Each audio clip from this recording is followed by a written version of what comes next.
Bismillahirrahmanirrahim. Assalamualaikum warahmatullahi wabarakatuh. Adik-adik mahasiswa untuk mata kuliah belajar dan pembelajaran, hari ini kita akan mulai membahas belajar dan pembelajaran. Ya, definisi belajar dan pembelajaran. Sebelum masuk ke teori-teori, mari kita diskusikan konsep atau pengertiannya ya.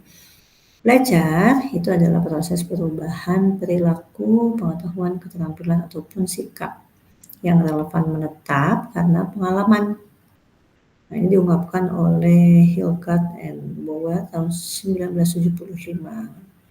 Sedangkan pembelajaran adalah proses yang dirancang guru untuk memfasilitasi belajar siswa. Ini disampaikan oleh Joyce and Well tahun 2009. Dengan kata lain, belajar itu adalah proses dalam diri siswa, sementara pembelajaran itu adalah upaya guru menciptakan kondisi agar proses belajar itu bisa terjadi. Nah, ada 4 teori belajar yang sering jadi rujukan. Yang pertama behaviorisme. Biasanya ini menekankan pada stimulus respon dan reinforcement. Kemudian yang kedua kognitivisme, ini menekankan proses mental aktif dan struktur pengetahuan. Yang ketiga konstruktivisme sosial, ini menekankan interaksi sosial, scaffolding dan zone of proximal development yang oleh Vygotsky ya. Kemudian teori belajar sosial atau Bandura yang menemukannya. Nah, ini menekankan belajar melalui observasi dan modeling. Nah, teori-teori ini adalah kerangka, tetapi bagaimana jika kita hadapkan pada problematika nyata di kelas? Ya. Nah, mari kita bayangkan beberapa situasi nyata.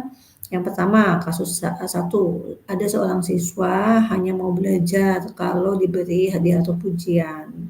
Begitu tidak ada reward, dia jadi enggan mengerjakan tugas. Nah, menurut adik-adik, teori belajar mana yang bisa menjelaskan fenomena ini? Dan apa strategi pembelajaran yang bisa dipakai?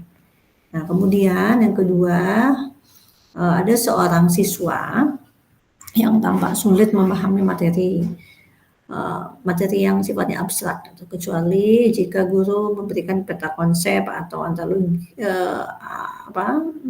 analogi yang konkret. Nah, bagaimana teori kognitivisme menjelaskan hal ini? Dan kasus berikutnya dalam kelompok ada siswa yang bisa lebih cepat memahami materi ketika belajar bersama teman-teman sebaya daripada hanya mendengarkan penjelasan guru. Nah, apa peran konstruktivisme sosial di sini? Selanjutnya, di kasus selanjutnya ada siswa meniru cara berbicara atau sikap guru meskipun guru tidak sedang mengajar materi. Nah, bagaimana teori belajar sosial Bandura membantu kita memahami hal tersebut?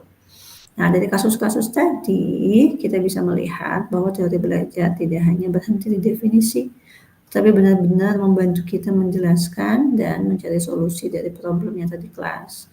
Nah, tugas adik-adik hari ini adalah mendiskusikan kasus tersebut secara berkelompok, lalu jelaskan teori mana yang relevan dengan kasus, strategi pembelajaran apa yang bisa diterapkan berdasarkan teori itu. Nah, silakan untuk sama-sama belajar ya secara berkelompok. Nanti kita akan diskusikan di kelas. Wabillahi taufiq wal hidayah. Wassalamualaikum warahmatullahi wabarakatuh.